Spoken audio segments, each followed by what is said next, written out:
Hello everyone, नमस्कार दोस्तों। Welcome to True IAS and PCS. Previous lecture में हम लोगों ने इंडियन सोसाइटी की डिस्कशन में अभी तक इंट्रोडक्शन जान लिया है। ठीक है, इंडियन सोसाइटी का उसकी प्रोमिनेंट कैरेक्टरिस्टिक जान ली है, कुछ सेलियंट फीचर्स जान लिए जैसे कास्ट सिस्टम और कास्ट सिस्टम के फीचर्स। और आज के लेक्चर में दोस्तों हम बात करेंगे कास्ट सिस्टम की ट्रांसफॉर्मेशन के बारे में। पहले आप लोग मुझे एक सिंपल चीज़ का आंसर दो। टॉपिक को ध्यान से देखो एक बारी। Transformation of the caste system. Caste system दोस्तों ट्रांसफॉर्म हो सकती है क्या? मतलब कास्ट जो है वो ट्रांसफॉर्म हो सकती है? कास्ट सिस्टम तो चलो हम बाद में बात करते हैं।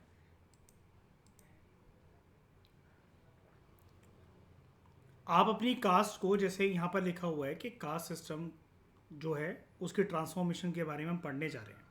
अब ऐसा फिनोमेना होता होगा तभी हम उसके बारे में पढ़ने जा रहे हैं। कुछ लोग अपनी कास्ट को चेंज करने की कोशिश कर रहे हैं। आप अपनी कास्ट को चेंज कर सकते हो?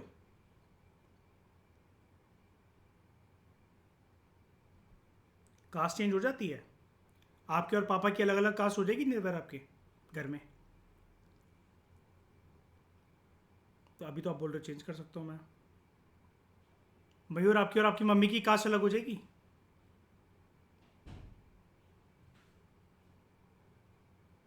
भाई जेन्युइन बताओ है ना, बताओ सब लोग बताओ। ईशा, कास्ट चेंज हो सकती है?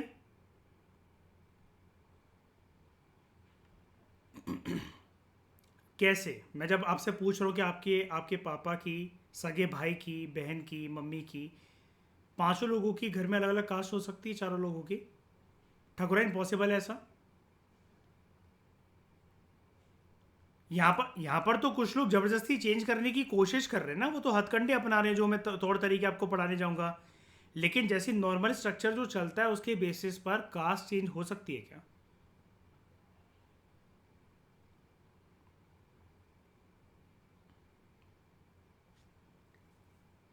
हाँ। अच्छा।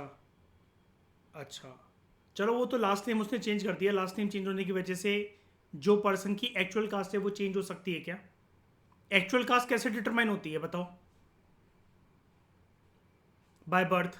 बर्थ के बेसिस पर अब मुझे आंसर बताओ कि कास्ट चेंज हो सकती है क्या?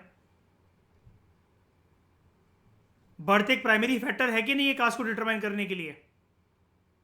है ना? सब लोग एग्री करते हो ना, बर्थ एक प्रोमिनेंट फैक्टर है कास्ट को डिटरमाइन करने के लिए कि नहीं? तो इसके बेसिस पर जब आप अपना बर्थ स्टेटस चेंज नहीं कर सकते हो तो क्या कास्ट के स्टेटस को चेंज कर सकते हो क्या?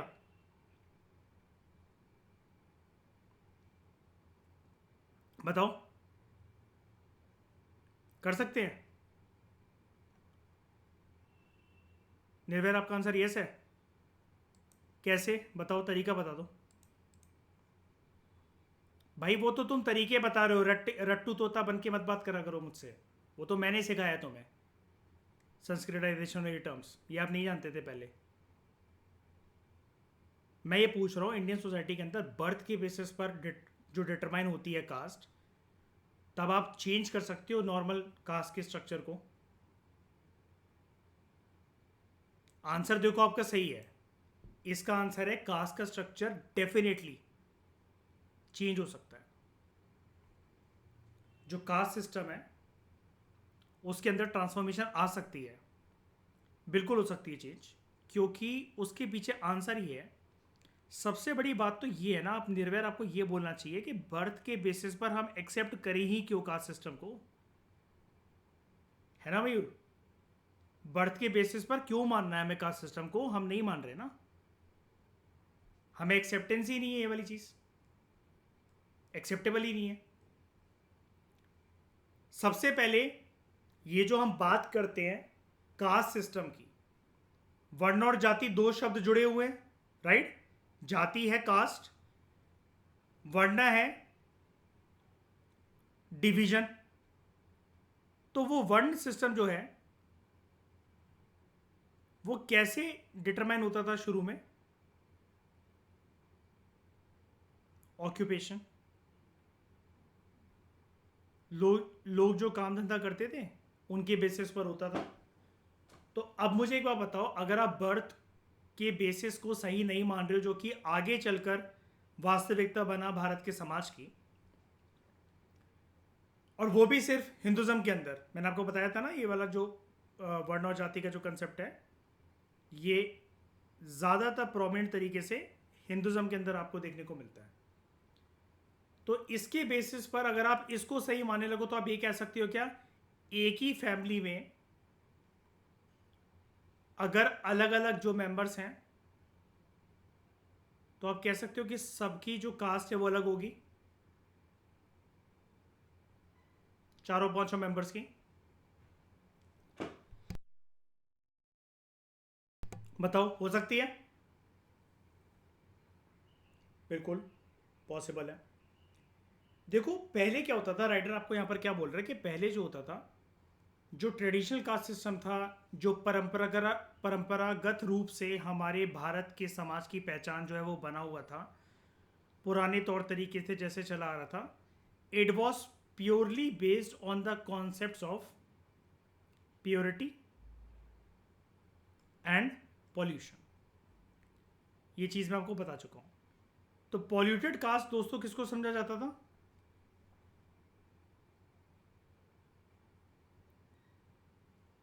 वर्ण सिस्टम के अंदर शूद्र, और उससे बाहर अतिशूद्र, जिसको आप जानते हो, पढ़ते हो चंडालास के नाम से। और प्योर कास्ट किनको समझा जाता था? ब्राह्मण्स, क्षत्रिय। प्रोमिनेंटली तो ब्राह्मण क्षत्रिय थे, और वैश्य को भी आप इसके अंदर डाल सकते हो।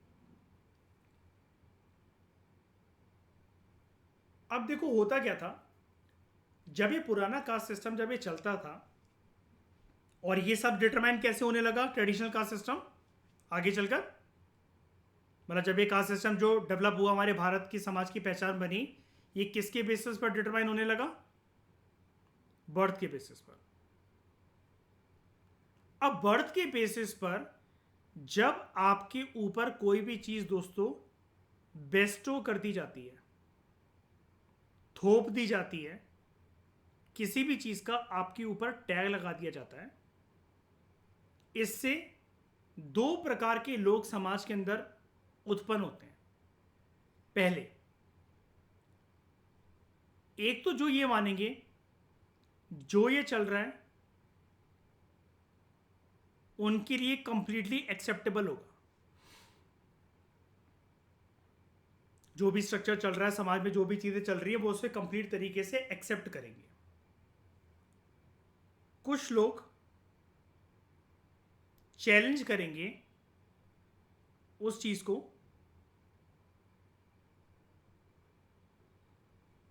फ्रस्ट्रेशन में आके। राइट? ऐसे ही होता है ना किसी भी चीज के साथ। कोई भी चीज जब समाज में होती है, या तो आप उसे एक्सेप्ट करते हो या चैलेंज करते हो, है ना? और चैलेंज कब करते हो?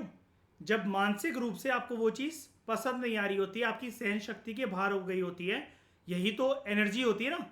कोई भी चीज मानसिक रूप से जो आपको पसंद नहीं आ रही है, फिर भी आपको करनी पड़ रही है, इसी एनर्जी को तो फ्रस्ट्रेशन कहते हैं। राइट? तो फ्रस्ट्रेटेड पर्सन जो हैं वो उसको चैलेंज करेंगे। लेकिन चैलेंज करना इसको इतना आसान नहीं है। क्यों? कास्ट सिस्टम से जुड़े जो रूल्स थे, आगे चलकर वो काफी ज्यादा स्ट्रिक्ट हो गए। वो पर्टिकुलर कास्ट के साथ जुड़ी हुई लोगों की आइडेंटिटी बन गए, और लोगों से ये एक्सेप्ट करा गया कि आपको इन्हीं को एडहेयर करना पड़ेगा, फॉलो करना पड़ेगा, मानना पड़ेगा, क्योंकि अब ये बन चुके हैं आपकी कास्ट से जुड़े हुए एक सोसाइटल नॉर्म्स। और जो लोग इनको चैलेंज करते थे उनको डर इस बात का रहता था कि उन्हें ऐसा ना हो कि गांव निकाला दे दिया जाए, ठीक है, या फिर उनको किसी भी प्रकार की सोशल बॉयकॉट का सामना करना पड़े। कल को उनको, उनके परिवार वालों को कोई काम नहीं दे रहा है, कोई खेती बाड़ी में इन्वॉल्व नहीं कर रहा है, दो वक्त की रोटी का वो गुजारा नहीं कर पा रहे हैं, ऐसे लोगों को डर डर रहता था। तो लोग जो हैं इस प्रकार का शोषण और विक्टिमाइजेशन वाली जो पर्सनैलिटी है अपनी, उसको एक्सेप्ट करते चले गए। अब समाज में मैंने आपको बताया हुआ है, हर एक समाज की एक चीज होती है, वो क्या? जब भी सामाजिक असमानताएं, सोशल इनइक्वालिटीज बड़े लंबे समय के लिए, दोस्तों सामाजिक असमानताएं अगर समाज के अंदर बड़े लंबे समय के लिए अपनी नींव, अपनी पकड़, अपनी गहराइयां बनाती चलती हैं, और वो एक कॉन्टिन्यूड ट्रेडिशन की तरह अगर फॉलो होता रहता है, तो कुछ टाइम बाद, कुछ दशकों बाद, कुछ सदियों बाद, इट अपियर्स टू पीपल, ये सामाजिक असमानताएं, social inequalities, it appears to people as natural inequalities के भगवान ने ही शायद से ये सब चीज़ें चुनकर भेजी हैं।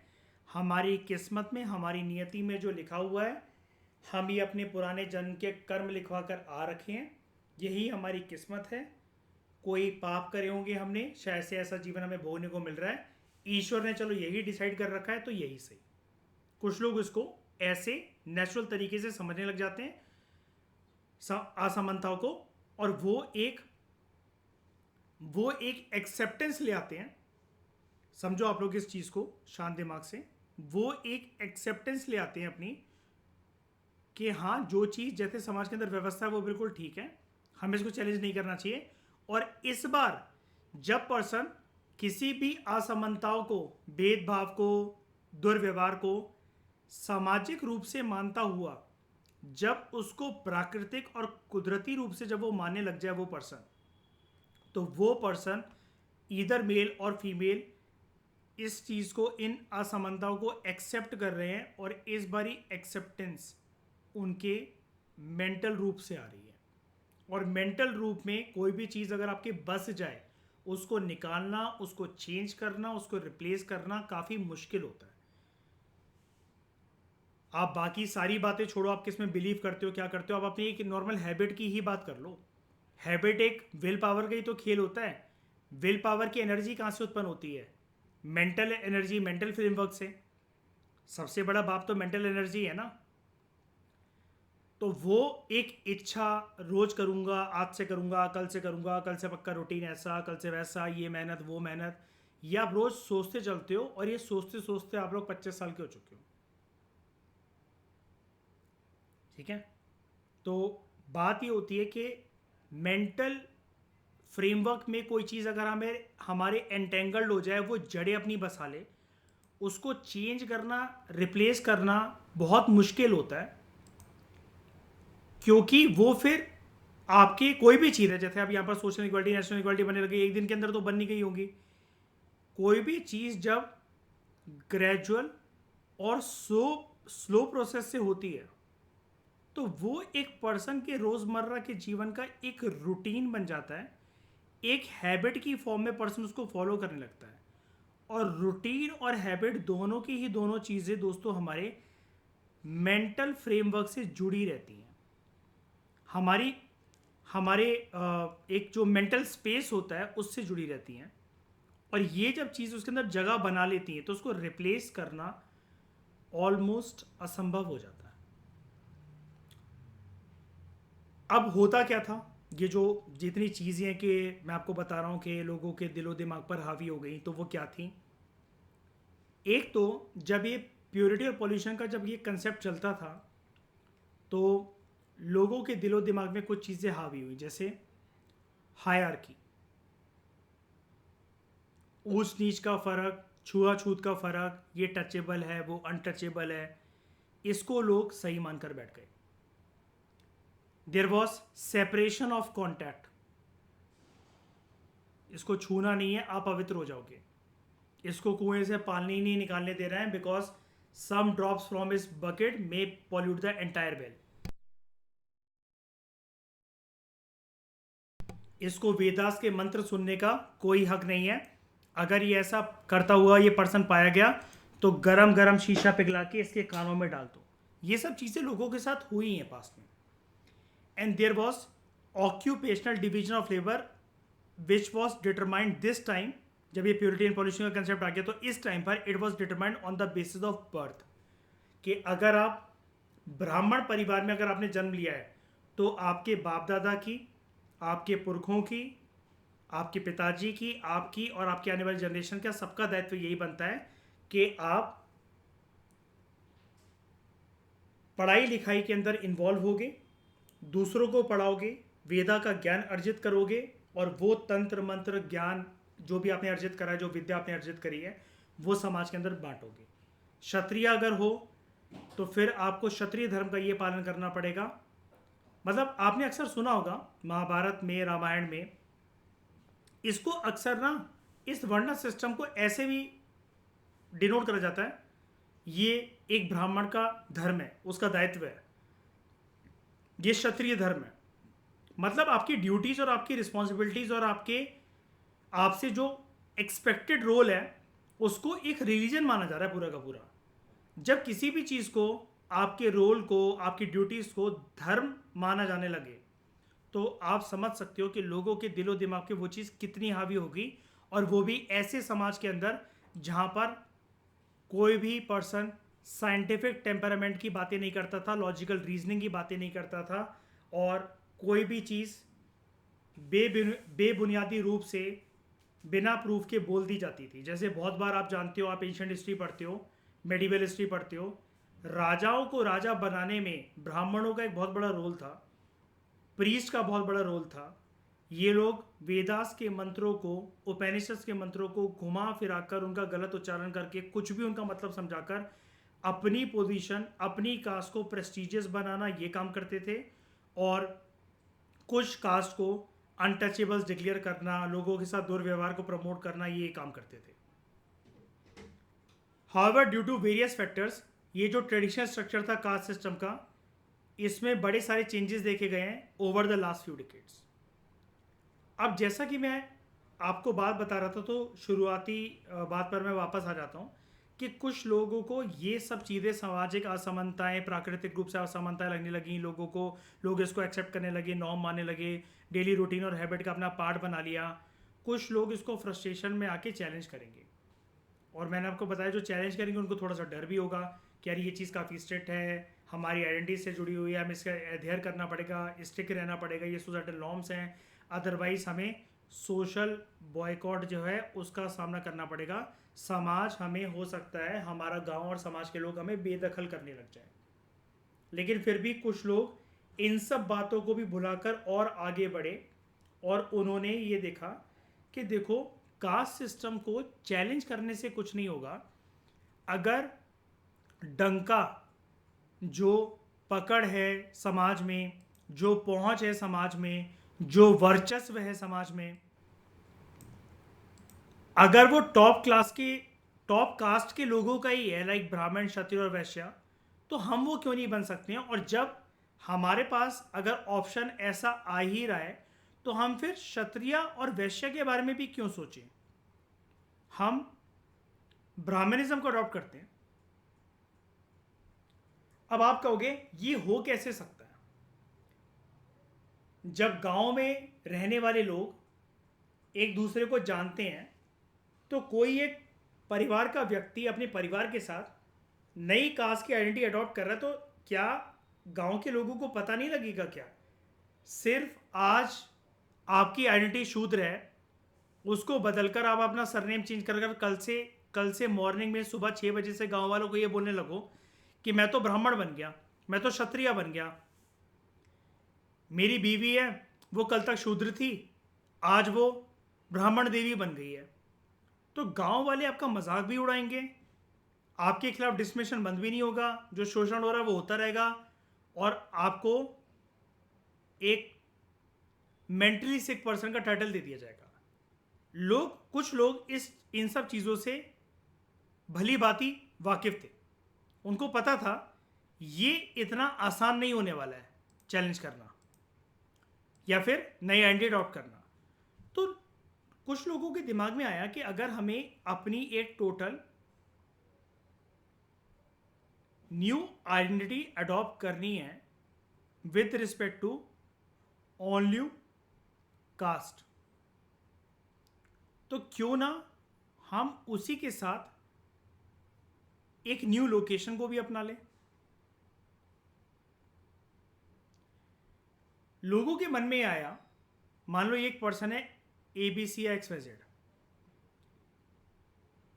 इस पर्सन के दिमाग में ये आया, एक्स वाई जेड ये पर्सन है, कि मेरे गांव वाले तो मेरा और मेरे परिवार का कभी भला होने नहीं देंगे, हम कितनी भी मेहनत कर लें हमारी जनरेशन बाय जनरेशन कचड़ पट्टी उठाते रह जाएगी लोगों के। ये पर्सन चाहता है कि मैं अपने बच्चों को अच्छी तालीम दूं, अच्छी शिक्षा दूं, उनको शहर पढ़ने के लिए भेजूं, बहुत बहुत कुछ करूं, लेकिन गांव में जो व्यवस्था चल रही है, रूरल एरिया में जो व्यवस्था चल रही है, जिस इलाके में रह रहे हैं वहाँ पर जो कास्ट सिस्टम को लेकर जो रूल्स हैं, जितने जो स्टेट बने हुए हैं, तो ये जो पर्सन है ये देखता है कि वास्तविकता को देखते हुए ये सब चीज़ें तो संभव है नहीं कि मैं अपने बच्चों का, अपने परिवार का कल को फ्यूचर अच्छा सोचूं और हम लो क्लास से मिडिल क्लास की तरफ और मिडिल क्लास से होते हुए हाई क्लास की तरफ बढ़ सके, अपने ओहदे को, अपनी औकात को, अपनी सोशल प्रेस्टीज को, फाइनेंशियल पोजीशन को एक आसमान की ऊंचाइयों जितने मुकाम पर लेकर जा सके, जैसे बाकी गांव में रहने वाले लोग जो हैं लाइक ज़मींदार वगैरह या फिर हाई कास्ट के जो लोग होंगे, जैसी ज़िंदगी वो बिता रहे हैं हम भी बिता सकें।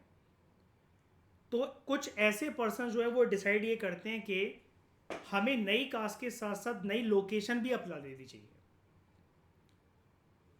अब एक गांव में रहने वाला जो व्यक्ति है उसके घर परिवार के पास एक ये टाइटल है कि ये जो घर है इसके अंदर जो भी ये पर्सन रहता है ये है शूद्र, इसके परिवार वाले भी गांव वालों के लिए शूद्र। अब ये गांव जो है ये जानता है इसको और इसके घर परिवार वालों को, लेकिन अगर आप पूरा का पूरा अपना एरिया ही चेंज कर दो, आप सिर्फ एक नए गांव नहीं गए, आप एक नए रीजन गए, आपने अपनी स्टेट ही चेंज कर ली। हाँ, यहां पर देश चेंज नहीं होता है, आपने अपनी स्टेट ही चेंज कर ली।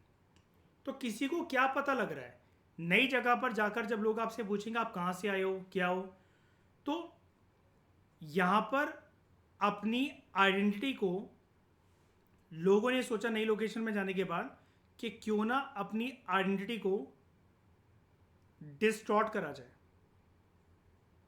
उसको चेंज करा जाए, और जो भी चीज ओरिजिनल है उसको एकदम ही रिवील ना करा जाए। मतलब कैसे भी करके रिवील नहीं करना, एकदम तो क्या, कैसे भी करके रिवील नहीं करना। तो कुछ लोग जिनको ये लगा कि यार आगे जाकर मतलब नई प्लेस पर जाकर हमें जो है उन दिक्कतों का सामना ना करना पड़े जो अभी तक हम जिस गांव में, जिस रीजन में रहते थे, कास्ट सिस्टम ने इतनी गहरी पकड़ बना रखी थी समाज के ऊपर कि हम तो कुछ कर ही नहीं पाते थे, कुछ सोच ही नहीं पाते थे, और कितनी भी मेहनत कर ले समाज में हमारा तबका जो है वही रहेगा। तो जब ऐसे लोग नई जगह जाते थे, अपने घर परिवार के लोगों को बिल्कुल एक रट्टू तोते की तरह एक चीज़ रटवा देते थे, कोई भी तुमसे कुछ पूछे तो यही कहना कि हम जो हैं वो ब्राह्मण हैं, हम जो हैं उच्च कास्ट के लोग हैं। और ये चीज़ फिर लोगों ने डिसाइड करी कि हमारे मैनर्स, ऐसे थोड़ी ना लोग मानने लगेंगे कि आप ब्राह्मण हो, अपर कास्ट हो। हाँ, हालांकि नई जगह पर जाकर आप कहीं से और से आए हो, यहाँ पर सेटल होने, नई जगह पर जाकर कोई आपसे इस चीज़ का प्रूफ तो मांगेंगे, प्रूफ तो होता ही नहीं है पहली बात है इन सब चीज़ों का। आप तो जो बोल रहे हो तो लोगों को आपकी बात पे यकीन करना पड़ेगा। उनके पास सिर्फ एक ही ऑप्शन है, आपके वर्ड ऑफ माउथ पे ट्रस्ट करने के अलावा उनके पास दूसरा कोई ऑप्शन नहीं है। जो आपके मुंह से जो बोल निकल रहे हैं, जो वचन निकल रहे हैं, जो सेंटेंसेस निकल रहे हैं, सिर्फ वो उसी पे भरोसा कर सकते हैं। लेकिन लोगों को ये भी डर रहता था कल को ये सब चीज़ें रिवील ना हो जाए। जो लोअर कास्ट के जो लोग थे जिनको पॉल्यूटेड कास्ट समझा जाता था अभी तक अपने इलाके में, जब वो नई लोकेशन पर जाते हैं तो उनको ये भी डर रहता था कि हम पकड़े ना जाए कल को। पकड़ने से होगा कुछ नहीं, लेकिन बस वही है कि यहाँ से भी सोशल बॉयकॉट होंगे, लोग कहेंगे झूठ है, मक्कार है, ऐसे करके लोग कैसा भी करके जो लोअर कास्ट के लोग हैं वो रिस्क नहीं उठाना चाहते थे। तो वो ये सब चीज़ें कि अपर कास्ट के लोग जैसे बिहेव करते हैं, उनके मैनर्स, कस्टम्स, रिचुअल्स, ट्रेडिशंस, उनके फेस्टिवल्स,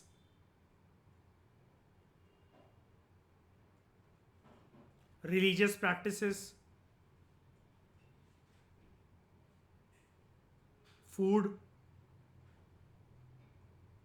क्लोथ्स, इन सारी इन सारी चीज़ों में, इन सारे डोमेन में लोअर कास्ट के लोगों ने अपर कास्ट जैसा बनने की कोशिश करी। ये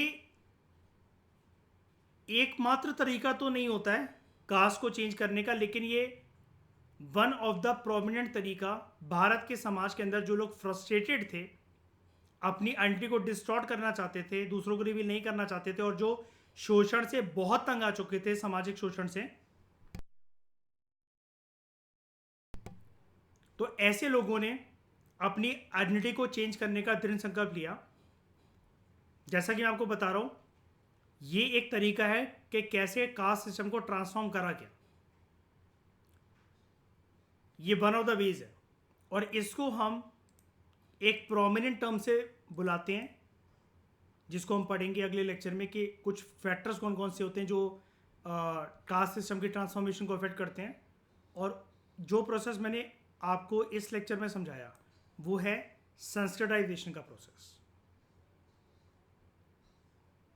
ठीक है, क्लियर हुआ? इतनी क्लियर हो गई आपको इतनी बात? Transformation of the cast system का आपको कॉम्प्रिहेंसिव एक मतलब डायरेक्शन समझ में आया कि एक कास्ट सिस्टम को ट्रांसफॉर्म करने की बात भारत के समाज में क्यों चलती ही क्यों है, क्यों कुछ लोगों को अपनी कास्ट चेंज करना है।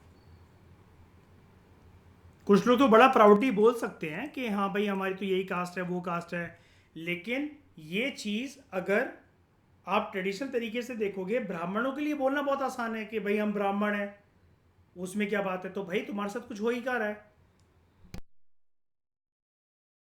क्षत्रिय हैं तो तुम्हारे साथ भी कुछ नहीं हो रहा, तुम वॉरियर लोग हो। वैश्य हैं, तुम बनिया हो, कमा रहे हो, खा रहे हो, पैसे ही पैसा, सोने ही सोना, चांदी चांदी तुम्हारे पास, सारा ट्रेडिंग का प्रॉफिट तुम्हारा, व्यापार का प्रॉफिट तुम्हारा। पिस तो रहे हैं बेचारे शूद्र बहुत पुराने ज़माने से। अब कुछ लोग अगर ये मान भी लें कि यार क्या शर्म करना, अगर हम शूद्र हैं तो हैं, तो एक तो बेसिकली क्या है कि चलो खुले माइंड से पर्सन एक्सेप्ट कर भी ले इस बात को, लेकिन समाज में तो वो अपना तबका कभी नहीं बढ़ा पाएगा, वो पर्सन जिस गांव में, जिस रीजन में वो पर्सन रह रहा है या उसकी परिवार रह रहा है। और जब पर्सन ये मान रहा है कि हम शूद्र हैं तो क्या हुआ, तो यानी कि वो ये चीज़ मान बैठा है या फिर वो इस चीज़ का शिकार हो चुका है उसका परिवार, कि सामाजिक असमानताओं ने नेचुरल इनइक्वालिटीज़ के अंदर अपने आप को तब्दील कर लिया है, कन्वर्ट कर लिया है। वो प्राकृतिक रूप से अब असमानताएं हो चुकी हैं, और पर्सन अब मेंटल फ्रेमवर्क से इसको एक्सेप्ट कर रहा है, और उसके घर परिवार वाले जो हैं वो कर रहे हैं। इन सब चीज़ों को कई लोगों ने चैलेंज करने की कोशिश करी, कुछ लोगों ने तो खुद से चैलेंज करने की कोशिश करी। जब मैं नेक्स्ट लेक्चर में आपको ये पढ़ाऊंगा कि कास्ट सिस्टम कैसे ट्रांसफॉर्म हुई और कौन कौन से फैक्टर्स हैं जिसने कास्ट सिस्टम को ट्रांसफॉर्म करा, तो कुछ तो लोगों ने एफर्ट लिए, और कुछ समाज में कुछ परिवर्तन की वजह से जो कास्ट का इतना जो बहुत बड़ा प्रोमिनेंट रोल था, जो उसकी जड़ें थी इतनी गहरी थी समाज के अंदर, प्योरिटी पॉलिशन का जो कंसेप्ट था वो ऑटोमेटिकली वीक हो गया। आप दोनों तरीके से सीखोगे मेरे साथ अगले लेक्चर में कि कैसे कुछ तो लोगों के प्रयास से कास्ट सिस्टम वीक हुआ, लोगों ने प्रयास करे, और समाज के परिवर्तन होने की वजह से, डेवलपमेंट आने की वजह से अपने आप ही कास्ट का जो फैक्टर है वो वीक होता चला गया, और वीक होता चला जा रहा है समाज के अंदर। ये एक ट्रेंड है जिस ट्रेंड में हम बढ़ रहे हैं। इन सब चीज़ों के बारे में दोस्तों हम लोग जानेंगे अगले लेक्चर में।